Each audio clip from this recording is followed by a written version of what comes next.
How to prepare food for a massive group. To eat and survive is the instinct of life. To feed everybody is his wish. 3 years after the Great Evacuation. 3 years since Watanabe left Babylonia and wandered on the surface. Okay. Traveling across the globe, joining different camps, meeting survivors, the past few years have not been any quieter for him than the ones he spent fighting corrupted. Before he realizes it, he has gathered a group of companions during this turbulent time. Soldiers that Babylonia could not take in, displaced people struggling in temporary shelters, collaborators when camps were combined, folks abandoned by other Earth-based organizations.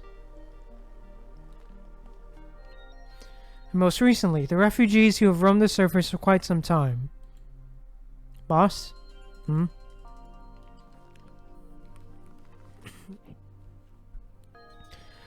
Throwing a small bag of spice back to his companion, Watanabe takes off his gloves and dusts off his hands, praying that the large pot of boiling stew before him is enough to sustain the camp for just a little longer.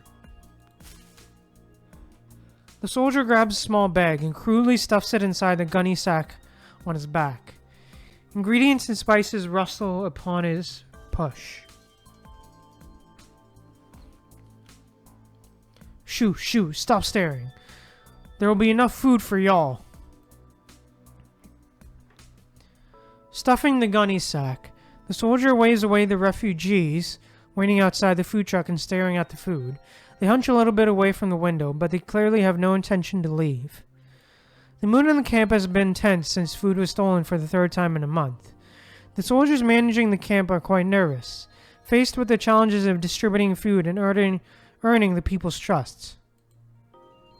The food truck is not guarded to make resource access easier for non-military personnel, but soldiers on their breaks all hang around the food supply, keeping an eye out for thieves among the people or themselves.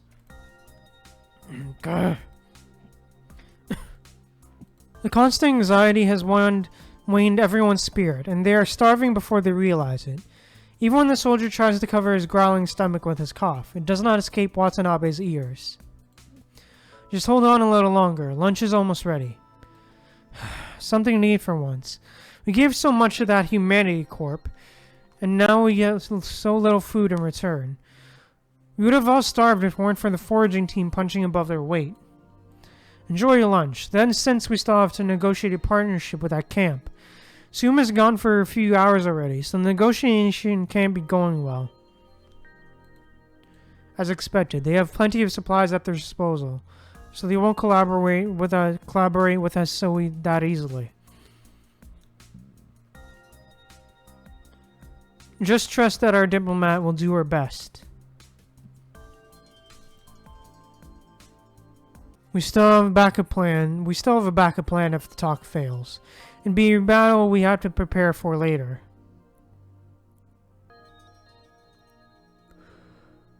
The battle is why we must keep you all fed. The batch of MRE we got recently should give you enough energy to fight.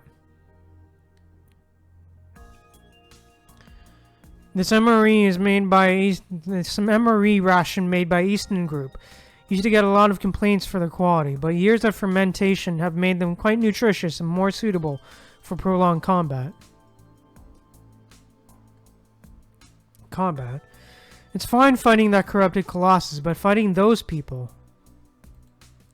Stop sounding so defeated. There's never an easy battle. We all have our missions and objectives. Let's eat first. Boss, get it going. Alright, almost there. We're still an ingredient short, but we don't have time for that right now. We'll have to... Are you missing this? A small hand reaches out and opens before Watanabe, revealing a strange-looking herb. That's right. Duhuri and Angelica. Thanks. It's a nutritious and beneficial herb, rarely found in a desert. Where did you find this? I was just walking around. Watanabe looks at the unkempt child and damaged gear before him. He saw many similar children when he roamed the surface, but he's never seen such an impassive boy with an indifferent gaze only found in adults.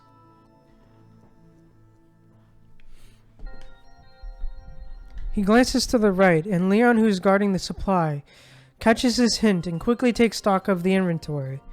Leon gestures that everything is in order afterward, ruling the boy out as a suspect for theft. Alright, I suppose you're the one of the lucky ones in the desert. Thanks for finding it. Have you just joined the camp? Can you tell me your name? You asked 2 questions. I don't like being asked 2 questions at the same time. Warren, how can you talk to the boss like that? A panicking woman enters the food truck without waiting for the young boy to answer. Why did you come to the food truck? I told you only soldiers can enter this place. I gave you the Durihayan Angelica. Remember to use it.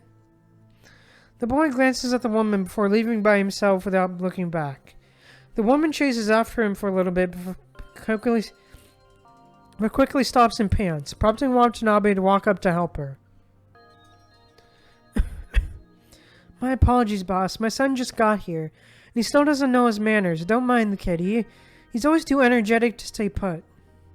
That's alright. The kid is just unfamiliar with the new environment. It'll get better once he gets used to this place. Once you get used to the place. Watanabe peeks at the crowd outside as he says that. A wave of desperate eyes returns his gaze while watching each other with slight caution and hostility. I've forgotten how many camps we've been to. I hope ours will keep you for a bit longer. Briefly wrapping up the conversation, Watanabe focuses his back on his stew while still talking to that woman. How are you getting used to the camp? Getting used to this place is a luxury. It's not my husband. It's good enough that Warren and I have a place to stay.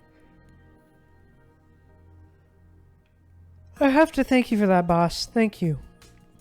You don't have to thank me. We're not a shelter. We're just a group of people gathering for a common purpose.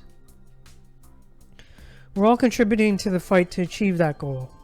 Especially you, Teresa. You must look after yourself. Our future depends on scientists like you and your research. You're too kind. Stop with the formality. This isn't a Babylonian shelter, and I'm no longer an officer of the Great Evacuation. There's no rank between us anymore.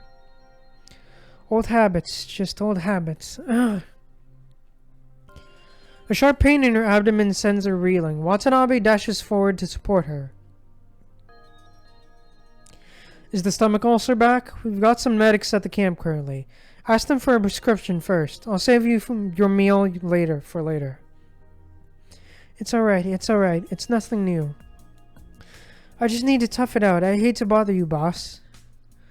Perhaps we can't guarantee a full belly for everyone right now. But I hope we can keep most of you healthy. Of course, you're right, boss. I'll go see a doctor. Teresa nods a few times, avoiding Watanabe's gaze and turning to where her son went. I really should go and look for my son now. He's never up to any good. I have to keep him from causing trouble. My apologies, boss. I'll see you around. Seeing Teresa trotting away, Watanabe immediately steps forward, and he blocks the entrance to the food truck with a hand, stopping a refugee who is attempting to barge in. What the hell? The kid and his mom just went in there, didn't they? Why can't I take a peek as well? You can look as much as you want, but you might miss what we're distributing later. Leon, Pietro, let's take the things outside. Yes, boss. The 2 squatting soldiers get up immediately, carrying the boiling pot outside the food truck where another large pot of steaming rice waits. The pot lands on the metal rack with a dull thud. The resting soldiers scattered within the food truck pick up their weapons and stand by around the car, leaving only a few of them guarding the supply. Watanabe stands next to the metal rack and takes a deep breath. He's done this many times, but what he is about to do still stresses him out. Alright, food is ready. The ladle hits the metal pot, and a clanking sound reverberates. The dozens of people surrounding the food truck gather around instantly before being pushed back by the soldiers. You've got enough for everyone. Line up. Don't push. We're distributing ration. The third company will be passing out your fixed portion of the main dish. And I'll give you your sides and extra supplies. Take your food and eat at the designated canteen. No jumping the queue. Got it. Get started already. The people being pushed back moan with irritation. Watanabe sighs with relief slightly, feeling grateful that at least the people still have the strength to talk and complain. Not only are trained soldiers gathered here, but many starving civilians. Every single grain of rice they give out here is being eyed by dozens of hungry people. Watanabe would have been more relaxed if there was not just an influx of newcomers. The slightest mishap will shatter the order he and the soldiers have carefully maintained, in which case they must prepare for violence. Luckily, the people in this camp are yet to fight over food, as far as he can tell. Now, one by one, the dispersed scavengers grab their dirty containers and form a long, crooked line upon Watanabe's order. The first scavenger in the line takes a portion of the stew before turning to Watanabe. Carefully, he places his container before Watanabe. His gaze attentive, as if worrying that Watanabe will take it away. Here's yours. I've removed the seeds for you. You still get an allergic reaction afterward. Go find a doctor, okay? There's no need to act tough. Next! Watanabe pours the steaming sides into the bowl. The scavenger stands there, stunned for a few seconds. How do you know I'm allergic to it? It's getting better, right? Don't worry too much about it. The doctor said it'd take you a while to get used to eating this kind of thing. How do you... Your leader talked to me when our camps joined. I remember the dietary habits of every one of you. Do you have other allergies? Better to register it with the doctors then. It'd be too late otherwise, wouldn't it? We still need you for the fight ahead, so don't wear yourself out. I'm fine. Seriously, we're barely fed. Read the room. Looking away, the scavenger mumbles as he leaves with his meal. Behind him is the little girl. Come on, here's yours. If you still don't like the food today, find the old man at the foraging team on east side and ask for some spices, alright? I will. Thank you, Pops. Call me Watanabe. Thanks, Watanabe. That's right. May I have a little bit more, Watanabe? I'm so hungry. I barely ate yesterday. The girl holds up her bowl with tears in her eyes, as if a drop of tear can magically multiply the food inside. You have to ask the good folks waiting behind you. Are they willing to share their rations with you? I seem to remember that this is the third time you've said something similar this week. Remember, you can only fool those who trust you. Right now, the number of people that trust you... What a prick. Keep your food and save your lecture. The girl frowns and interrupts Watanabe's speech. Sticking her tongue out, she makes a face at him before leaving the queue. Remember to go to the foraging team... Remember to go to the foraging team on the east side and ask for some spices. See if they have a job for you. You can get some extra supplies that way. Watanabe shouts at the girl and waves. Alright, next.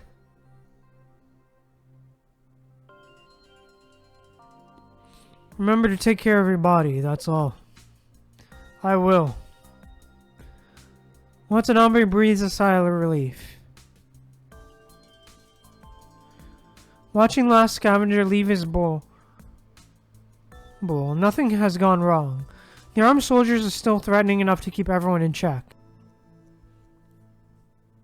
The civilians have received their food. It's now the soldiers' turn. Troop, fall in! The soldiers guarding the perimeter quickly put away their weapons and stand in formation upon hearing Watanabe's command. We'll be distributing lunch now. Step front to the front one by one. The young soldier standing in front of the front follows Watanabe's order and walks up timidly to receive his rations. Here, Zachary, this is yours. Watanabe takes out a small pack of liquid after passing Zachary's bowl.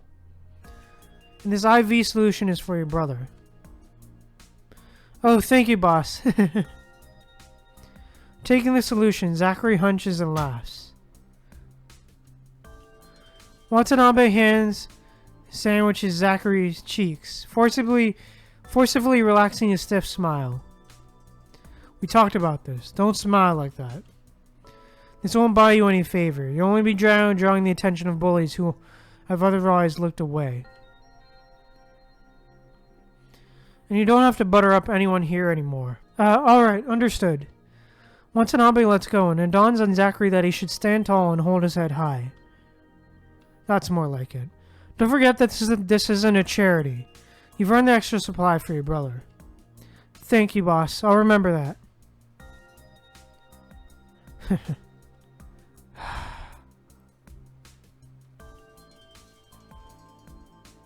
Watanabe waves him away resignedly. Next.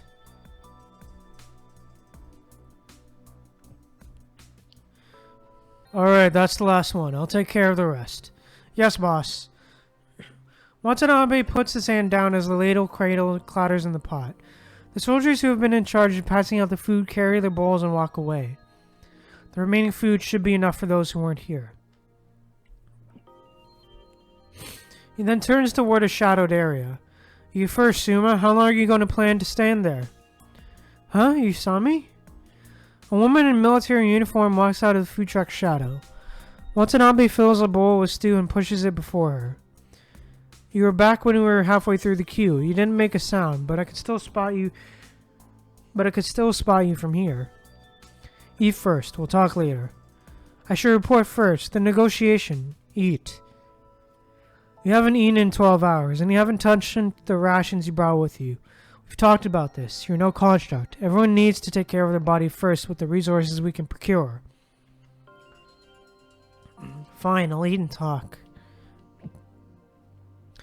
Suma puts her hands up and feet and sits opposite Watanabe. Grabbing the bowl, she takes a few bites before continuing to speak again. You guessed it, boss. The talk fell apart.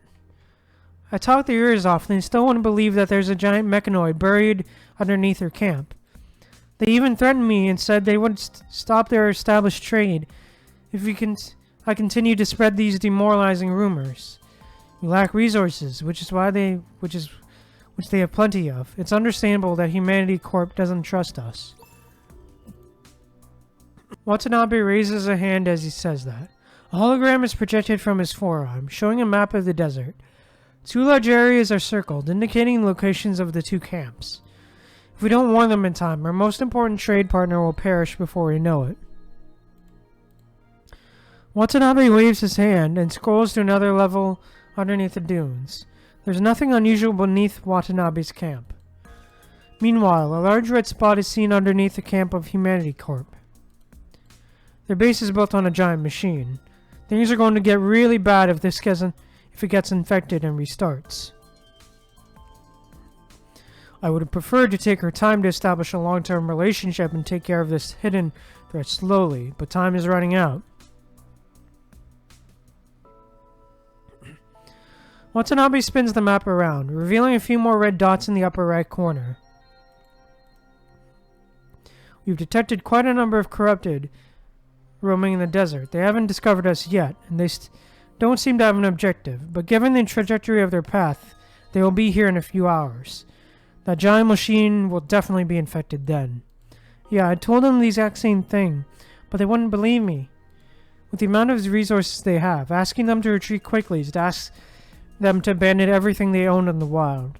This kind of trust can't be attained with just a few weeks of diplomacy.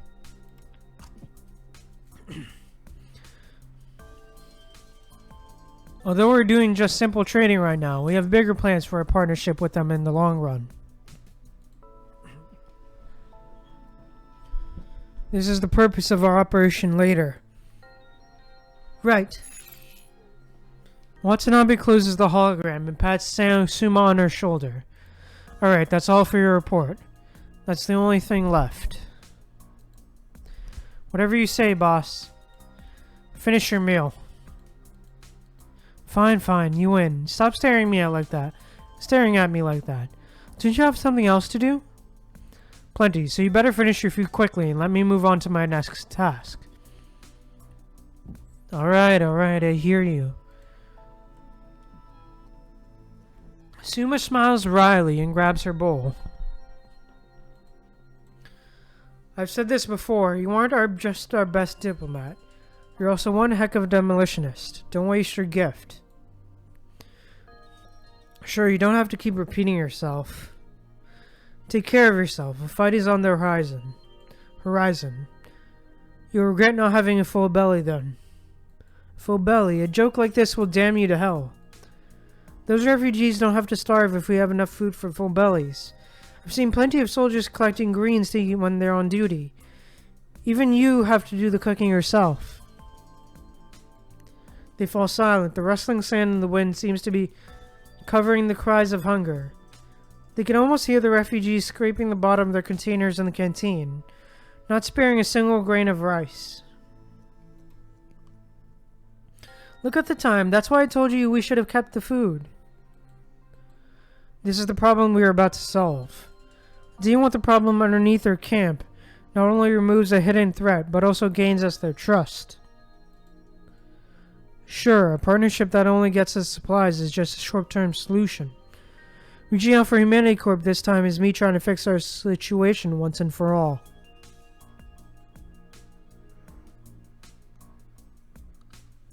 I can't promise any results, and I won't. But we will do our best to keep everyone alive. Will you trust the people of this camp? What are you talking about? I've known you long enough. Of course I'll trust you. Relieved, Watanabe reveals a hint of appreciation and approval in his gaze before shaking his head. No, not me. Trust the people of the camp. Trust the people of the camp. Every single person we have gathered here. And that includes you, Suma, obviously. You are one of us, the people trying to survive, but also the people trying to achieve that goal. Maybe the people from Humanity Corp will be one of us too. Quite a visionary, aren't you? Suma shrugs and puts down her bowl. Okay, I'm done. Just tell me what my job is. We'll start moving soon. I'll introduce you to your partner shortly. The fight is happening in a few hours when the corrupted arrive here. This time, we won't be facing them directly. We'll guide them to Humanity Corp. Damn, okay. Man, that was long. That was a long F, I won't lie. Emergency support manual. He always has everybody in his eyes, regardless of where they are. God. Shit, so long.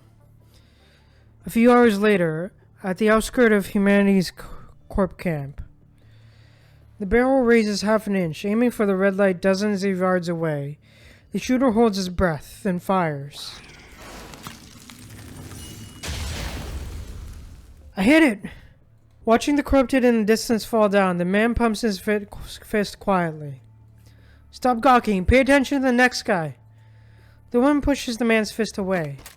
Seeing another extending barrel above his shoulder, the man immediately covers his ears and gives way to the woman with the sniper rifle. Go reload. This is the last wave. Don't screw up. You don't say. The man rolls to the side, quickly reloading with the woman as his cover. I'm in position. Fire away. As the woman empties her magazine, the man finishes reloading his gun. There's no need to aim carefully. They just need to empty their ammo in the right direction. Enough, enough! That group of corrupted is stopped. Stop wasting the camp's supply. The man does not expect the back of his head to hurt before his ears do after the series of gunshots.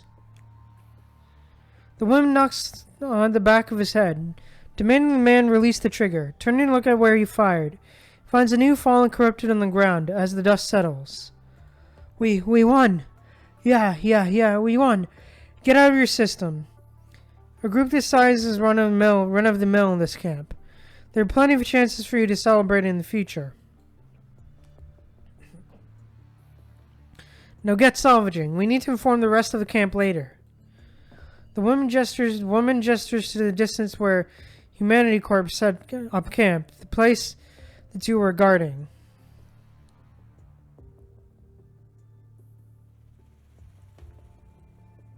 But instead of heading back, the two of them start walking toward where the corrupted fell. That is the temporary camp for guards like them.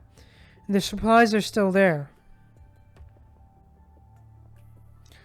The woman clears away the tent corrupted destroyed by taking stock of the supplies and nodding. Not too bad. The sand didn't get everywhere. Food is still perfectly edible after we brush the sand off. Ew, that's disgusting. That bread was rolling on the ground. I can still eat it. Hand it over and I can... Get your hands off my stuff.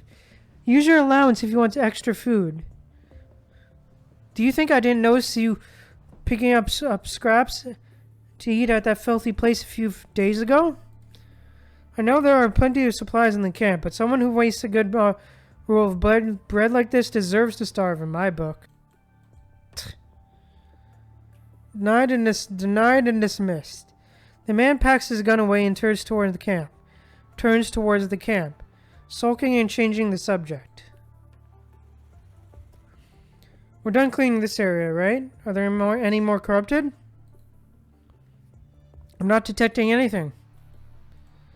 Let's head back once we're done cleaning up. I'm not receiving another call for help from the other guards, so everything should be sorted by now. Yeah, all sorted. Here we thought we'd be facing a massive group corrupted, given the commander's warning, but it's just a false alarm. Right? That Watanabe is such a drama queen with his nonsense about how dangerous it'd be if the corrupted crossed the border. Babylonia construct? More like babbling con man, I'd say. What are you mumbling about? About. The woman's throat dries up. She turns toward her companions looking. Where the camp should be, it should be able to see tents and hide hideous flags with phrases like "Humanity will win" on them from this outpost and fruit drying racks beyond. But all of these structures have fallen. In their place is a colossus with an angular metallic body. The colossus moves slowly, raising its arm and striking the camp. A corrupted colossus, this is... She stops speaking. Suddenly she hears a familiar voice. Help! A few muted shouts are followed by an avalanche of screams. The crumbling dunes slide toward them as desperate cries reach them.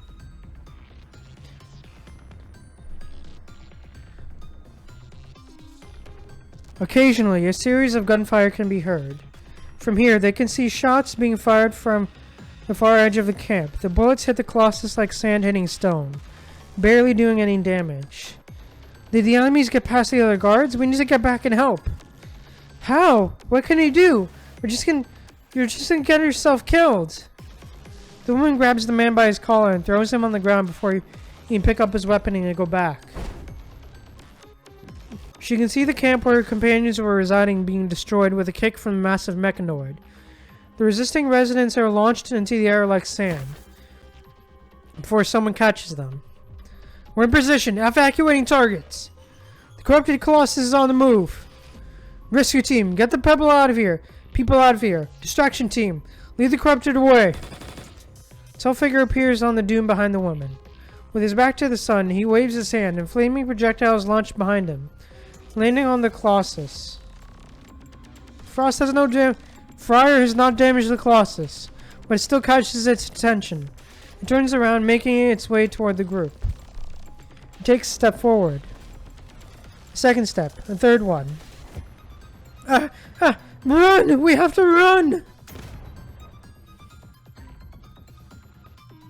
A large explosion from a sandpit stops the colossus in its path. The figure on the dune bends and slides down the hill, pulling the man up and forcing him to stand. Don't panic. We're trying to dismantle the corrupted colossus piece by piece. Do you see that flag? Go that way. Our people will meet you there.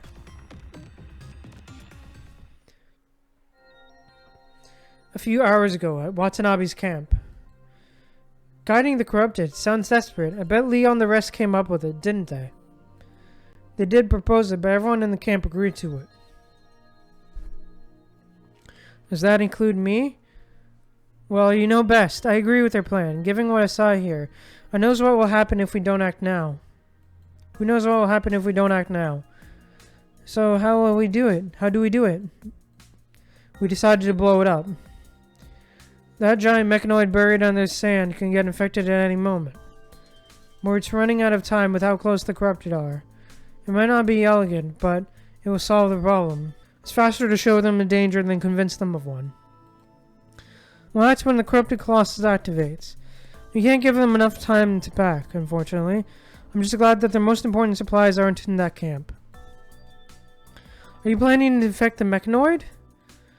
The IUSL and construction mech isn't sand resistant. The IUSL construction merch isn't sand. Mech isn't sand resistant. So it won't function even if it turns on.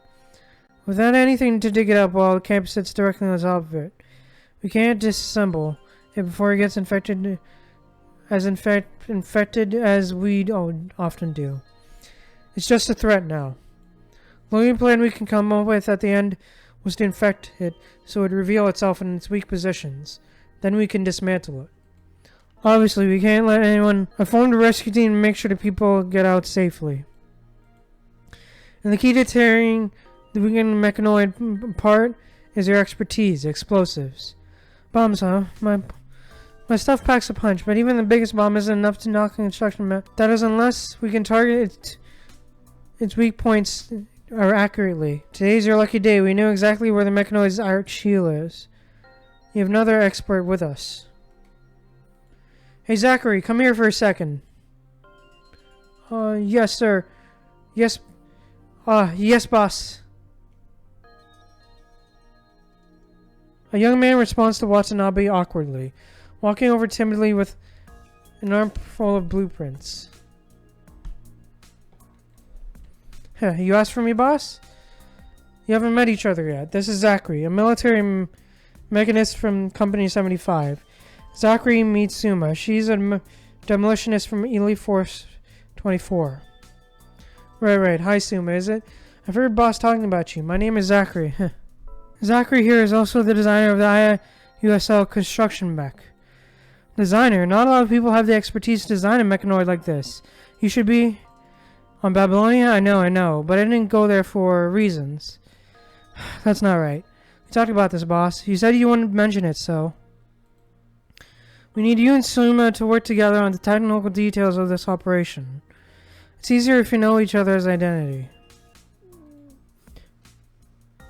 And the cat's gonna pull out the bag sooner or later. Do you have any idea how many people are talking about you in the camp? This is the perfect opportunity for you to tell them your worth. Right, I'll do my best. Why don't you start discussing the details of the plan with Suma then? Other units will find you to confirm their roles later. We need to draw towards the mines before we can start weighing it down. I'm heading to confirm the route with the extraction team right now. I'll let you know their plans soon.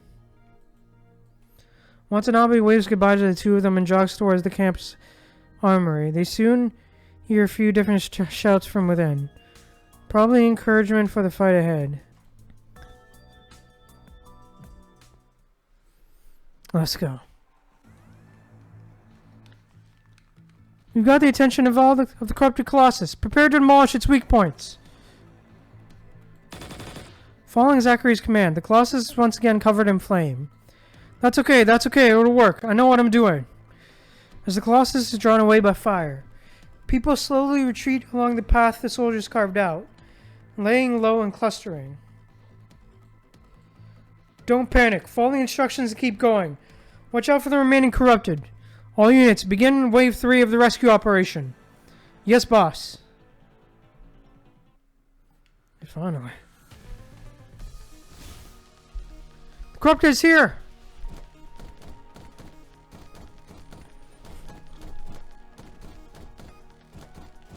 This thing? Okay. Those monsters have come to us, boss.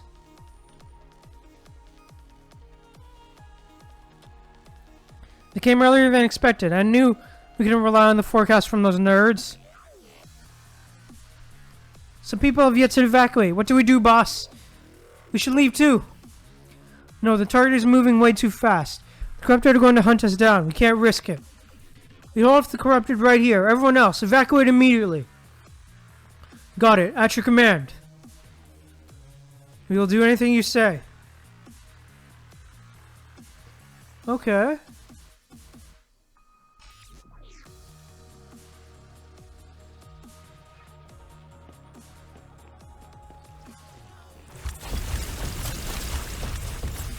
Cheap tricks, managing to tag me.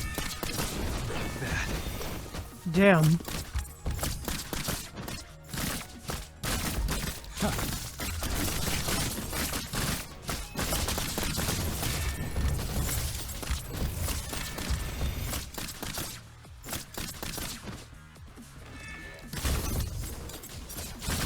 You'll regret making an enemy of me.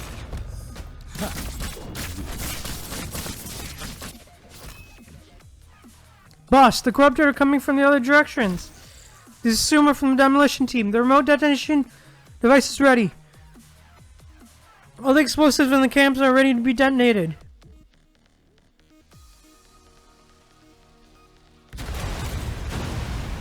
Ray, blow it up! Managing to tag me. Not bad. You'll regret making an enemy of me.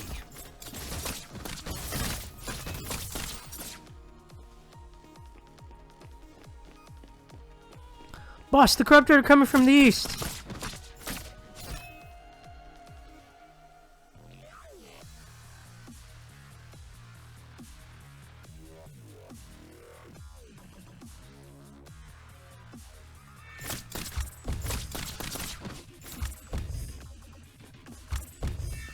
Managing to tag me. Not bad.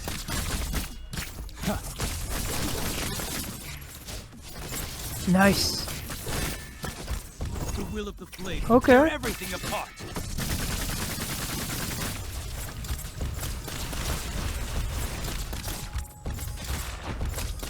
You'll regret making an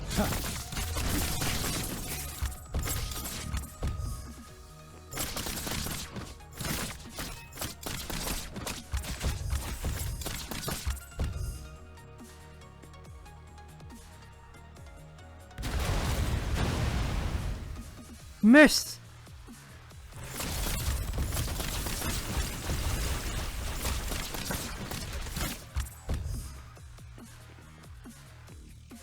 This place has been vacated, boss. Copy. Everybody listen up. Keep your weapons and energy. I want everyone to start evacuation and merge with the main force. Hold on, shit. What's this earthquake about? Boss, the thing has changed direction. It's coming. Oh, Vasigo. Okay. Can't let the corrupted Colossus catch up with evacuating. And stop it, okay.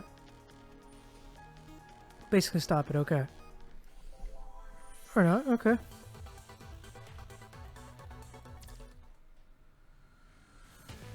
PTSD intervention. Remember, this isn't your fault.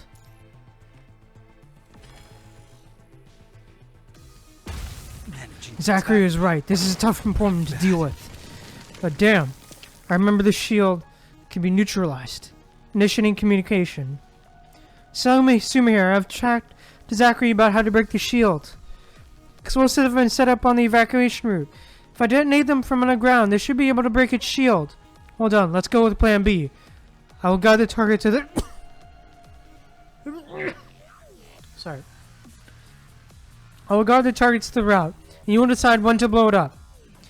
Its shield may regenerate multiple times. Keep monitoring. Roger.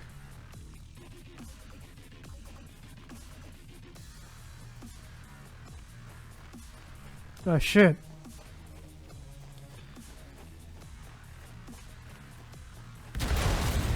Now! Detonation is successful. The shield has disappeared. There we go.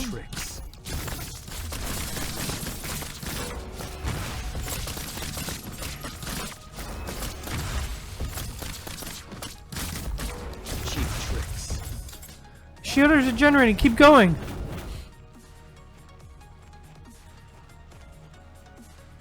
Follow me, baby.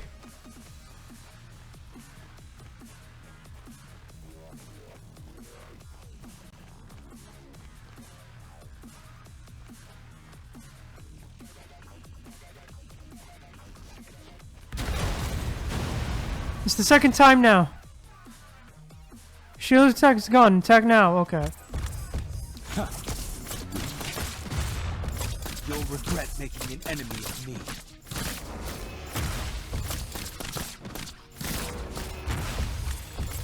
The will of the blade will tear everything apart. Weak.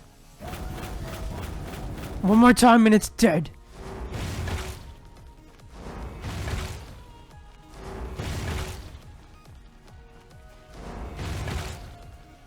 Come on.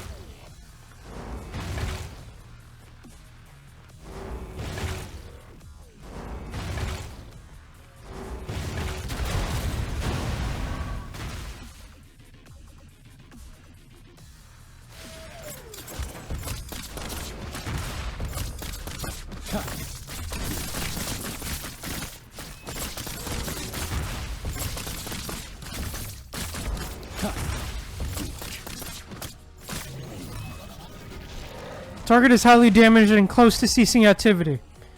Seems to still have some energy left. Shall we keep attacking? No. The Carbonite's actions are out of control. There's a high risk if we approach it. Just let its energy run out. The majority of us have already evacuated to a safe area. Tell the distraction team to continue with their mission. Alright, we're about to wrap up the mission. Good work, everyone. Let's evacuate.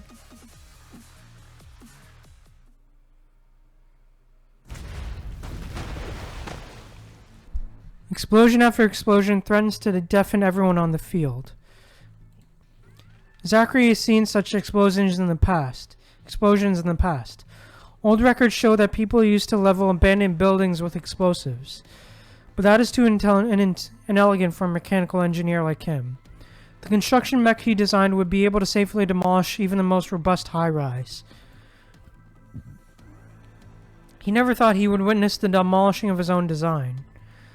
Neither was he sure if his mechanoid could be taken down by explosives. Oh, what? Was he the one who defined Vasigo? What the hell? This is the rescue team reporting. All personnel have been evacuated from the camp. This is the distraction team. We can see the corrupted Colossus taking damage. Good work. Watanabe puts away his dagger and concludes their battle with encouragement on the radio. The target has sustained heavy injury and nearly stopped moving and attacking. We haven't exhausted its battery yet. Close quarter attacks can be lethal to us. All units retreat on my command. Hold on, boss. The soldiers have moved away from our estimated route. It's moving towards its 2 o'clock direction, fast approaching the rescue route. Rescue team, report. This is the rescue team. We've finished evacuating the camp. We're making sure there's no one remaining. There's still one person left in the camp. Requesting support. Is there anyone near the rescue route? This is Suma from the demolition team. I'm near the route. I'm heading there to rescue... Suma, answer. The target is approaching your direction. What's your status? You don't have to warn me, Captain Obvious. There's a brief silence, followed by loud clashes through the radio that almost cover up Suma's desperate voice.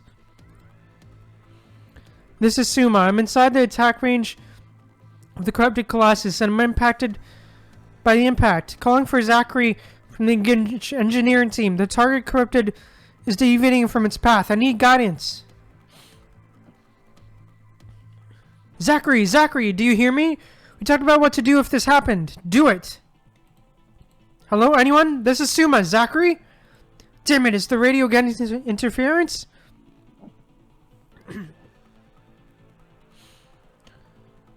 This is Watanabe. I hear you, Suma. Your radio is working. I've just arrived where Zachary is. We're dispatching reinforcements to draw the attention of the corrupted Colossus. And Zachary... Watanabe looks down, holding the blueprint in his hands. Zachary stares at the Colossus in the distance, sweating. His hands are shaking, and his blueprint falls to the ground. What's wrong with him? This is a critical moment.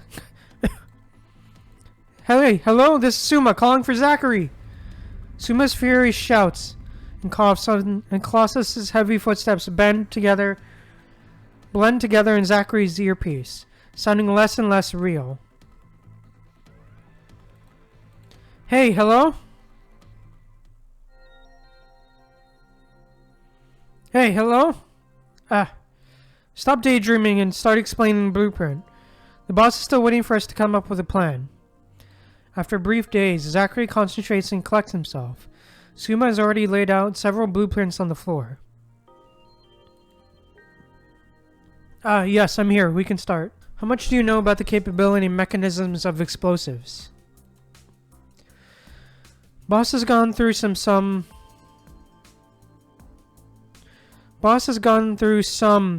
fundamentals with me, so I know the basics. Good, take a look at my drafts, and I'll look at yours.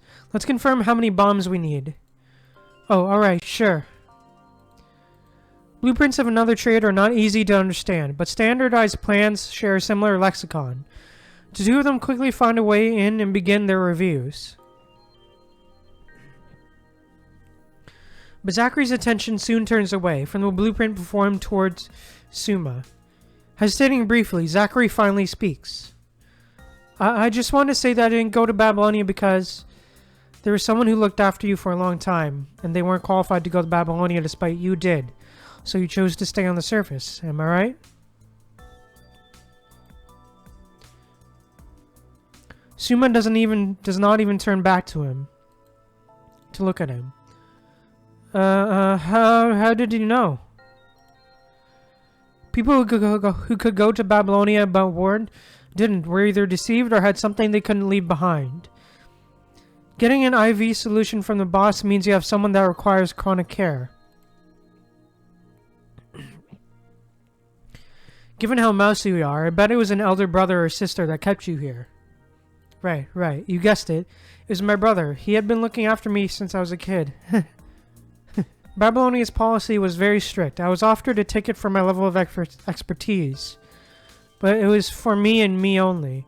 Where could I possibly go by myself, right? But at least I could stay behind for him. He never abandoned me. He always shared the food he got with me. Until that day when my brother...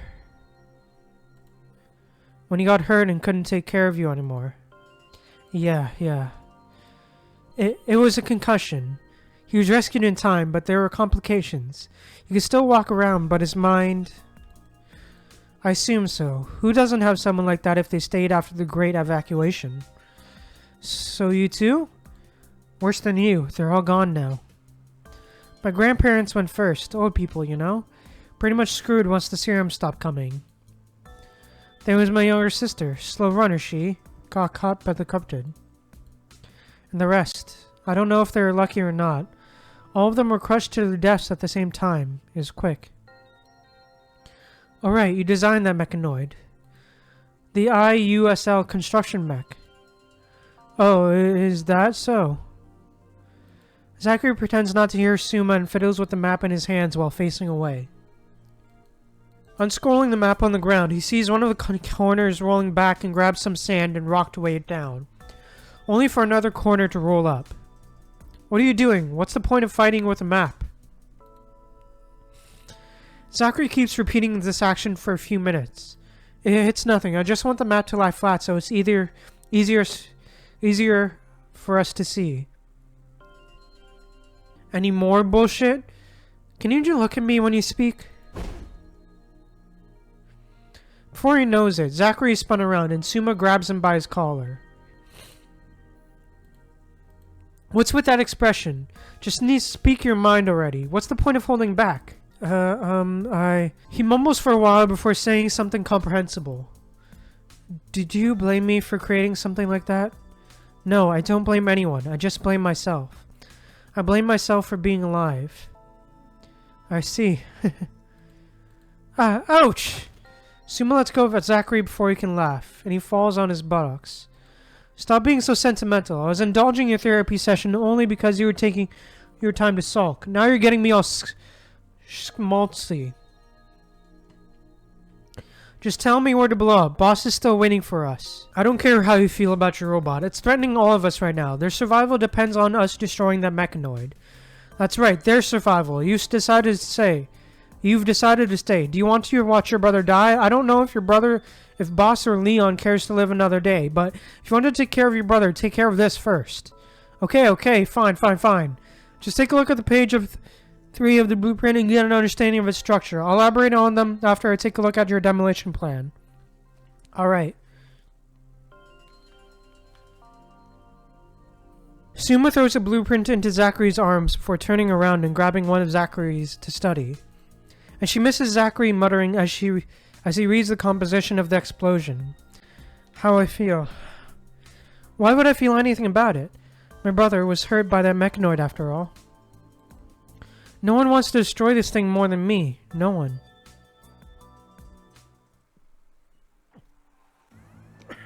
No one. He wanted to destroy it sooner. He could have destroyed it sooner. But why couldn't I do it? Zachary remembers the last time this machine was infected. He thought he had done his best and turned off the mechanoid's power and scanning function, but he did not expect the machine was still operating and carrying out its mission. That was one of his designs. The mechanoid can draw power from other sources so that it has backup power to continue its operation when it loses its main power supply. He even remembers how he gloated to his colleagues when he proposed this design. He also remembers how clearly he risked his life to shut down the mechanoid last time, only for it to survive with its power reserve, and crush a dozen of his companions with its feet. He also remembered how he told the others everything about these designs, but he still has not worked out how much energy a motionless mechanoid has gathered buried underneath the heated sand. Zachary, wake up! Distracted, Zachary finds Watanabe's face before him, as well as Watanabe's 2 hands. Zachary's face is once again sandwiched between Watanabe's hands. The scars on Watanabe from the battle with the corrupted Colossus smell like rust, and his palms feel rough on Zachary's cheeks. But Zachary cannot feel any pain this time. Zachary, you also looked like this the last time you saw the corrupted Colossus. Watanabe's tone is so low that he is almost inaudible against the noise the corrupted Colossus makes. Zachary, however, can hear his words clearly, as if they are pierced into his mind. You're scared. You're sorry. You're thinking about what happened last time and how you failed. Boss, you're right. Nothing is terrifying. We're all afraid. You're its maker. You're also afraid that you're responsible for every life it hurts and takes. But you have to remember that this is not your fault. Without the punishing virus, the machine would have been your pride. Pride? Me? Yes, you, Zachary. An engineering genius of tomorrow. I've heard the people from Cosmos Industries mention your name. That was something you were proud of. And now you have another chance to achieve something you'd be proud of. Save our teammates in both of our camps. You might have failed in the past and missed the chance to save someone you cared about. But what you have now is another opportunity and us. You have a chance to protect that person and all of us. This can be your pride. Zachary bends down and crouches, the cold sweat on his forehead dripping onto the sand.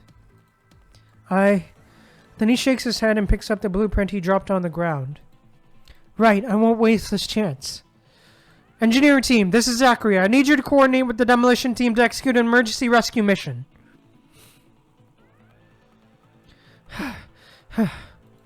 Despite the numerous hits to its core, the heavy Colossus is still slowly advancing. Every small step it makes raises a storm of stones, dispersing the soldiers that were attacking and drawing its attention. Behind the Colossus, Suma crawls slowly underneath a shower of stone. This is Suma reporting. The distraction is working. The corrupted Colossus is being drawn back to our planned route for now. I've arrived at the camp to rescue the remaining person. What are you staying here for? Get going. No one has time for your crap. Suma crosses a large field to tear away a tent damaged in the Colossus' path, revealing a shivering young man underneath. She tries to pull him away, but his body seems to have taken root, not moving an inch.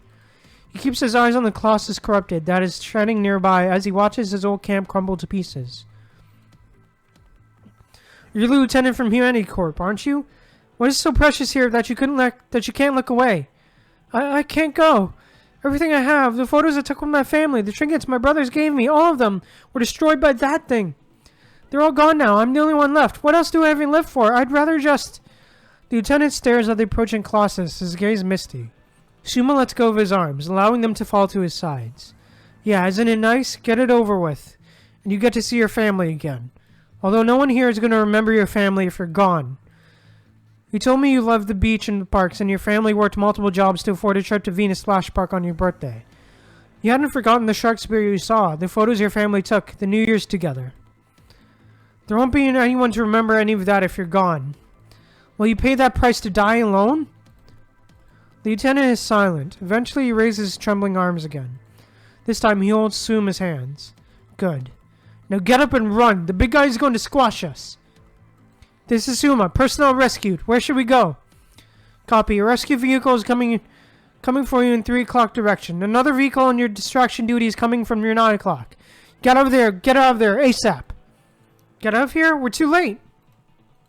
We're too close to the detonation location. The corrupted will trigger the bomb. Desperate times. The big one is coming. Hold on, kid. Well, what? Before the lieutenant asks what is happening, Suma has already pushed his head into the sand before hunkering down herself.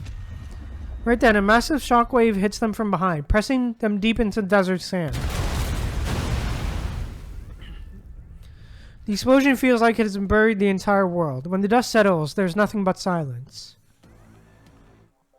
Damn. The outline of soil-based cultivation. He believes the new shoots of hope will grow from this land once again. He will become their guardian.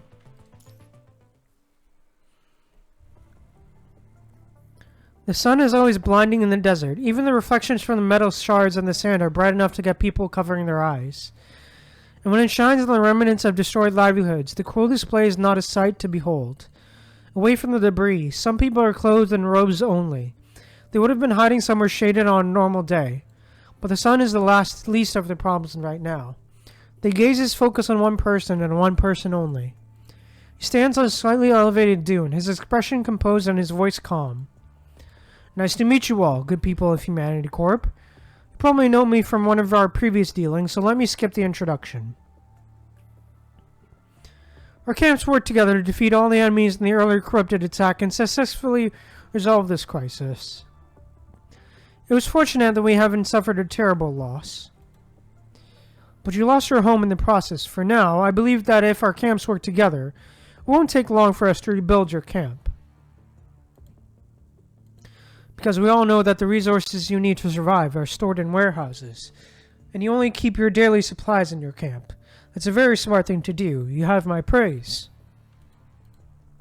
Don't worry about the corrupted, destroying or contaminating your resources either. We've sent our people to secure them. Watanabe's words have not inspired any confidence. The commotion in the crowd clearly expresses their discomfort. Secure is just another word for seize. Years of resources that they have gathered are now Watanabe's possession. I hope this operation will be the catalyst for a deeper partnership between us. As we said, our camp wants to work together with you and build a new base of operation. That's a pretty way to put it. The people are protesting before Watanabe can finish. We have so many mouths to feed. Even with our resources, we still need to strictly ration our food to make sure everyone survives. Work with us? More like steal from us. I understand your worry. After all, you've all been pillaged before, and our camp is constantly lacking food. But taking from our teammates will only use up all of our resources, eventually, no matter how abundant they are. Which is why we need to work together to store our past food production. Now allow me to introduce one of our new friends. This is Teresa, an engineer officer previously employed by Easton Group. She's quite established in the research of compact ration production. Me. A few seconds later, Teresa makes her way to Watanabe fumblingly with a cane in her hand. No need to bother with the titles. We've learned from our recent trades that our camp has gathered many technicians with expertise in food production. Between them holds the key to mass-producing food. Meanwhile, our camp holds the technology to store and distribute food, which gives us the means to be self-sufficient to a certain extent. But neither is enough. Our technologies are incomplete without the other. Restoring them, however, isn't quick and easy, just like establishing trust. We estimate that the recovery of this technology is going to take a long time. The food processing plant infected by the punching virus will no longer feed us as they did. If all we do is store away the rations from the Golden Age, we will run out of food eventually. Watanabe pauses for a second, but no one interrupts him. Everyone here has thought more or less about this since the day they became a scavenger. Watanabe takes a deep breath. When he was still a soldier, a friend in the army who loved history once told him what happened to the people suffering from famine. Some, in the end, committed cannibalism. That friend eventually died from starvation after being trapped in a camp for half a month during the Great Evacuation, surrounded by corrupted with no way out. When Watanabe arrived as a part of the rescue team to save the surviving members, he almost threw up upon seeing his friend's incomplete body. Watanabe shakes his head and casts the past out of his mind before taking another deep breath again. We are seeking your partnership to avoid that future. Technology Teresa holds is the key to survival for everyone here. It can be the foundation that sustains more lives in the future. Let me stress that we are not asking for your compliance. We are looking for your partnership. All who stay here, whoever they are, will be supplied with basic needs. They are expected to contribute to the camp. They could be a king sitting on a mountain of gold or a scavenger struggling to live to see the next sunrise. Everyone will be given what they need to survive. Rations, greens, things we could just pluck from processing plants must now be painstakingly produced. I know the reason Humanity Corp set up camp here in the middle of the desert was that this was close to an old factory. If we form this partnership, we can begin to restore the soil and the laboratories the corrupted destroyed. We can start recovering lost technology and fill the belly of every single one of us. One step at a time, we can build a home on Earth again. May I say a few words? Teresa's voice is quiet but determined. Watanabe moves aside and nods, helping her up to the top of the dune. Yes, Watanabe is right. I was in charge of the production line of Easton Group's compact ration.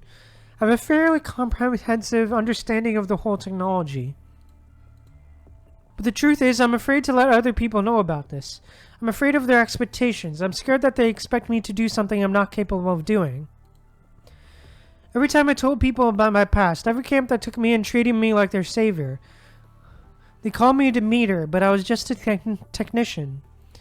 Without a proper laboratory and support from engineers, the machines that could turn bark into food and the vegetables that could grow overnight were just theories in my head. I couldn't turn them into reality. And so they were disappointed in treating me as a liar who tricked them for food. I was cast out multiple times. Even now, I don't dare to make any promises. I will be honest with you. I don't know if this technology will come to fruition, even with enough time and support. But I'm willing to try my best. Because I want to live. I want my child to live. When the mutineers chased me away from Babylonia's shelter, I decided I must do this. Why would you guys trust him? Someone in the crowd protests again. Watanabe looks around but fails to discover where the voice came from. Warren, stop it! But a mother knows her child best. Following Teresa's gaze, Watanabe also finds Warren amongst the crowd. He's trying to stand out as he shouts toward the dune.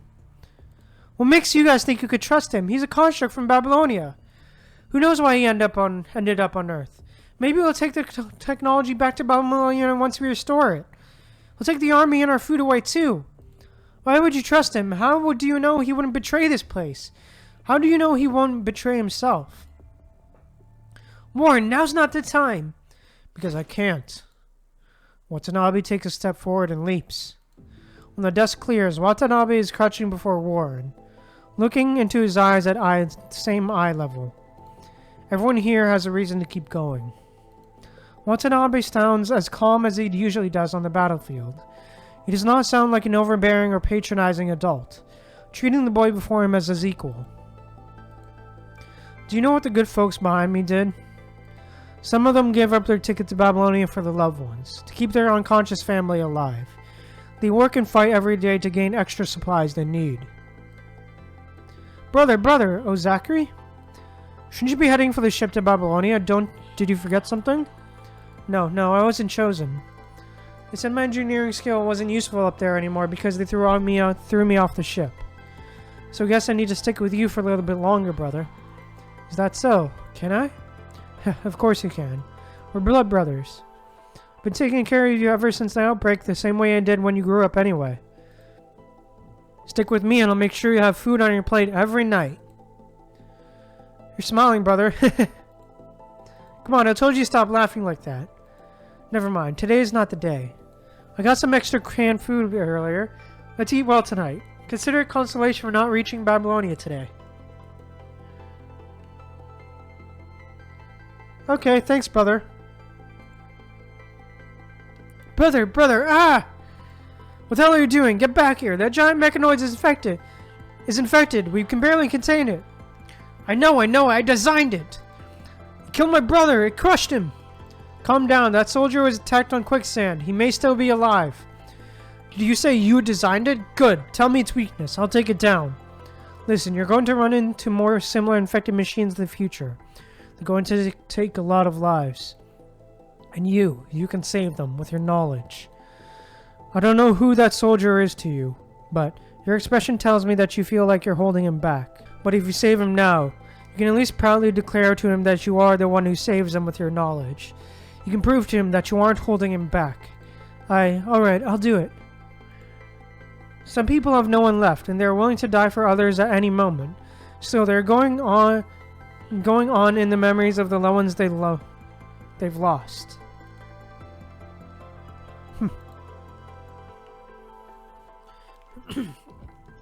I've seen people who want to die. I've never seen someone who wants to work so hard to stay alive. Anyone who's joining a group has desire to live, at the very least. Those who don't are fallen by the side of the road.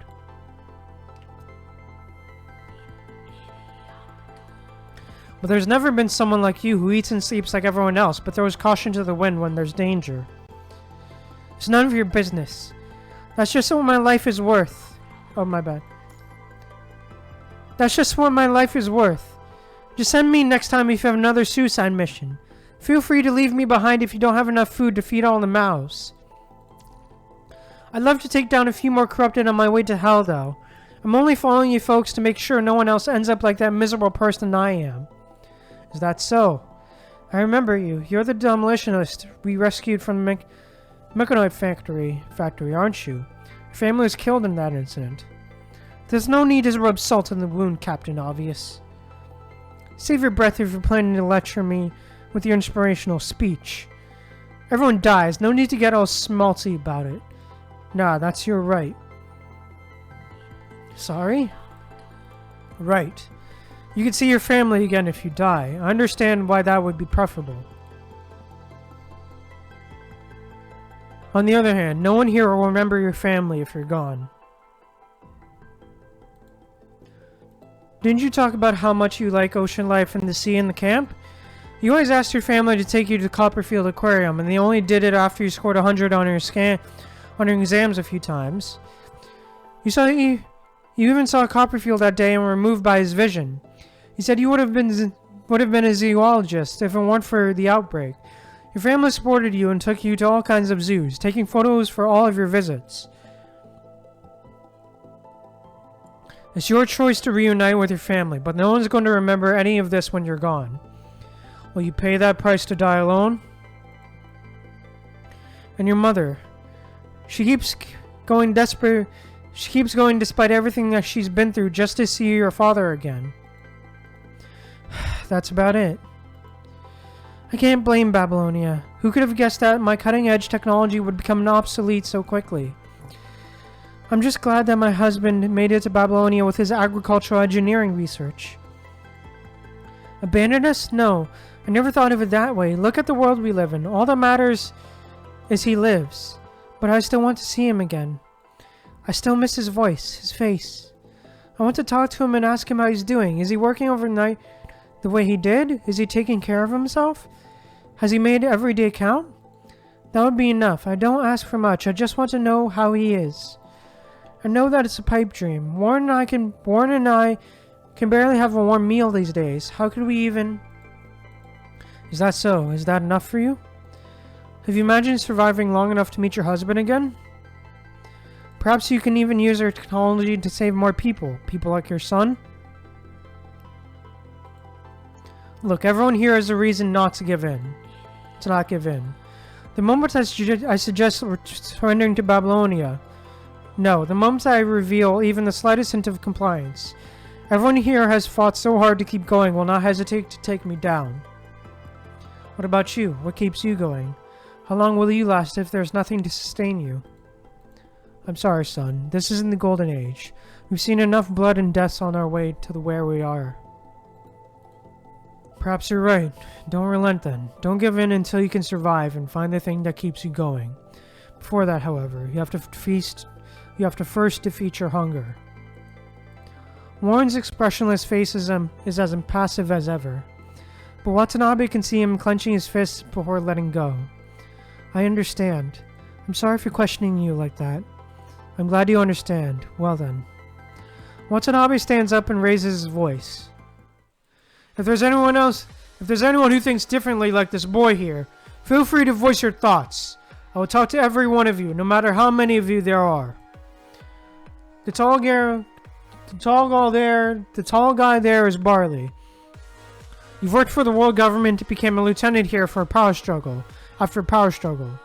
Lay there grew up in the desert. You don't know about the outside world until the outbreak in Chelsea. One by one, Watanabe recounts everyone's story and the journey to this place aloud. You've come here to live, to die, or to accomplish something you desire. Whatever your reason is, I want you to be one of us. My teammates behind me also came together for different reasons. We all share the same goal, to build our own home on this planet away from Babylonia. We fight against the punishing virus for the survival of mankind. Therefore, we need more teammates. You can leave and follow your heart like that boy, or bury your desire to survive. But if you join us, we will do our best to safeguard every base. Let's go! The journey remembered and continued. He stops. A name suddenly comes to his mind. After the destruction of the corrupted Colossus, the remnant of the damaged camp is left where it was. The tattered tents are beyond repair. The flattened pots and weapons are no longer usable. They were once the tools people relied on to survive, but now they lie in the sand, waiting for the shifting dunes to bury them. But sand has already covered them before that day arrives. A boy squats down and skillfully digs up sand with his shovel before throwing it aside as if he is searching for something underground. Warren? Hearing Watanabe, Warren answers without stopping shoveling. What is it? I'm here to apologize. I was being unfair back then. Oh, alright. Warren continues to dig after answering. Watanabe stands beside him, patiently waiting. Before long, Warren gets impatient and speaks first. Aren't you going to ask me why I'm still here when everyone else is gathered at your camp? I wasn't planning to. I'm sure you have your reasons. You're not like other adults. At least you're more honest. Thanks. Are you willing to be more honest with me then, Warren? That's a crafty way to put it. I've heard what the doctor said. You want me to dig up more herbs, right? Herbs are that are hard to find. Herbs that will help with the afflictions. Herbs that are nutritious ingredients. Herbs that do this. Herbs that do that. I was talking about your father. Warren freezes. Back there, you asked them how they knew I wouldn't betray myself. There was an adult who betrayed you and himself, wasn't there? What makes you say so? You speak like you know me. When I know nothing about you? Everyone has a past or secrets no one knows about. I apologize if I guessed wrong. I just don't want to keep you to keep crying yourself to sleep every night because of your secret. I don't. Dad, what's happening out there? I'm scared. It's okay, everything is okay, Warren. Dad is here. I will protect you. Here, let me stay with you. Just hold me when you sleep if you're afraid.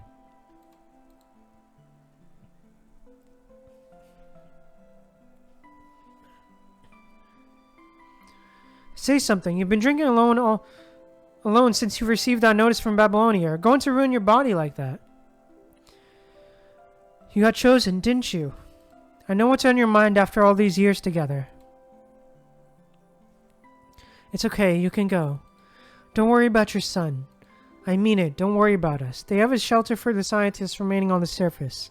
We'll have somewhere to stay. Don't worry.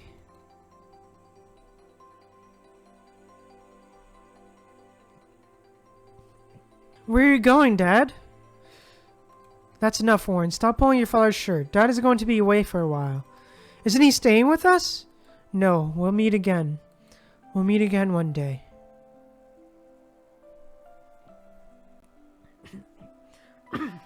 The wind carries a cloud of sand, blowing past Watanabe and Warren. The grit stings their eyes, boys, and cheeks.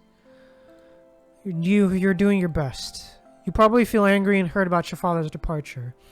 But you probably also look forward to seeing him again, don't you? This is how you and your mother can support each other and survive until now. Warren bites his lips and stays silent until Watanabe takes out a handful of herbs. This is what you were talking about. It's called Durian Angelica.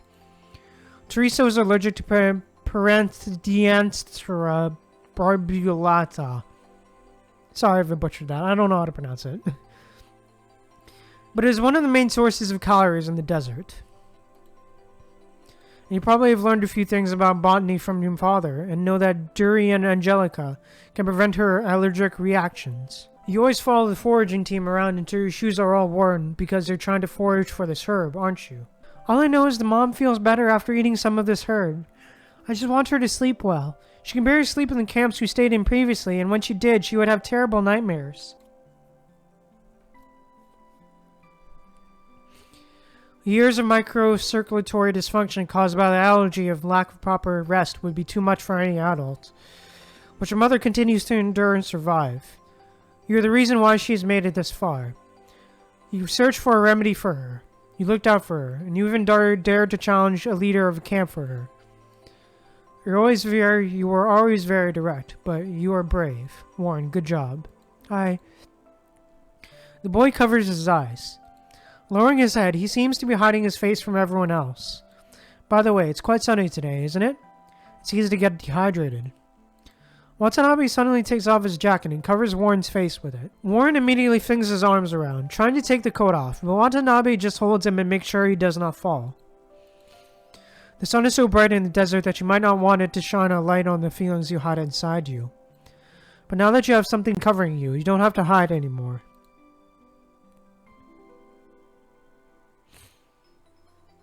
Watanabe can hear quiet sobbing coming from within his coat. The blubbering intermittent but non-stop, as if years of tears needed to be silently released. Watanabe waits silently for a long time. He makes no attempt to comfort Warren, nor does he make any promise. He just puts his hand above Warren's head over the coat and waits for the sobbing to slowly end. It takes Warren a few minutes to finish crying. Watanabe removes his coat, and there's no trace of tears in Warren's eyes. Just faint water stains. Enough time away from the sun, I assume? Yeah. Then you might want to tell your mother how you feel later. What? How can I? That's not my suggestion. A friend named Zachary recommended it. Hey, come over here. Right, coming. Right, coming. Laughing sheepishly, a soldier steps out from the shadow of the armored car. The weather's pretty good today, right, buddy? Don't slouch before children. Stand straight. Be a role model. Right. Zachary rubs his face and collects himself upon Watanabe's remark, finally looking a little serious. A role model. I don't know how to feel about that. It's just, look, buddy. I just want to say a few words. You heard the boss earlier. I was the one who was working for the extra supplies. It's been so long since my brother fell unconscious. There's so many things I want to say that he will never hear. You see, my brother took care of me in the past, so I was embarrassed to say anything. Now that I've been taking care of him for a few years, I've realized so much, but I can't tell him how I feel anymore. Suma's telling me that there are things you gotta say when the other person is still alive, right? Wait, no, that's not right. My brother's not dead, so don't just say it while the other person is still alive. Say it when you're still together. When you still have the chance to say it. Hearing the uncertainty in Zachary's voice, Watanabe elaborates. Zachary told me he wants to tell his brother that he's no longer holding him back. They can now support each other. When that happens, Zachary's nervous laughter will stop, and it can be replaced with a proud smile. I want to see that smile on everyone's face. This camp only survives if everyone stays together and does what they do best. And that includes you. You're not here because of your mother's technology. Your understanding and insight into the wild plants is a rare talent. It's an incredibly useful gift, no matter where it comes from. With your gift, you should be telling your mother how you feel with pride. You should tell her that you're grown up now and that you're no longer holding her back. We can all lose our loved ones in the blink of an eye. Even when the world wasn't as terrible, people can still be far apart. If your mother lost you one day, she might be tormented by regrets and grief as she tried to find you, not knowing how you felt. Ah, dude. Flashbacks. So tell her when you're still together. Never hide how you feel. Right, that's right. What boss said. I understand. Warren nods, half understanding what Watanabe said. Hey, where did you go? Zachary, come over here and help. Zachary shivers upon hearing Suma call his name. Zachary quickly runs off. Warren returns to the coat on his head to Watanabe and bows before heading back to camp. They both have someone they're looking for. Yeah. Whew. Finally by himself, Watanabe relaxes and stretches his shoulders. Yo. The midday sun has cooled down a little. The wind brings up another cloud of sand, blowing past Watanabe and moving his sleeves. Watanabe takes a step forward, pondering. Food, technology, military. We've finally taken the first step to tackling all these problems. Being able to solve our food crisis will be a crucial step. To continue its development, we will need to find our next partner. We also need to invest in engineering to restore its optimal environment. Alright, one step at a time, like we always do.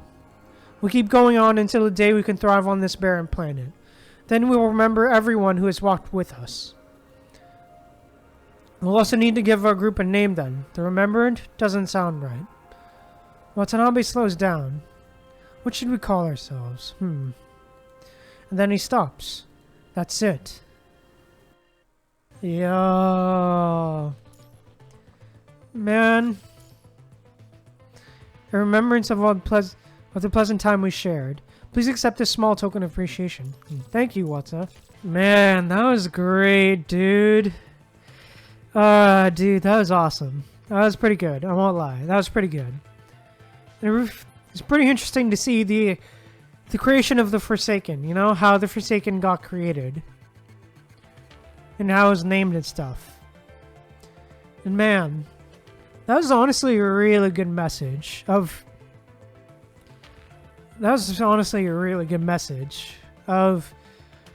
loving the people that you have while you still have them. Always remembering the people that you love. And always trying to move forward toward the future. And death is not the end for your family. So yeah, man. Just overall great stuff, dude. Both the arcade animas, both alphas and Watanabes were just great. Presentation, all around writing, everything. It was short, sweet, and to the point. I like that. Although to be fair, for Watanabe's it was a bit long, but yeah, still pretty good. Yeah, the first node was still pretty long though, to be fair, in Watanabe's arcade anima, but still, great stuff all around. Bravo.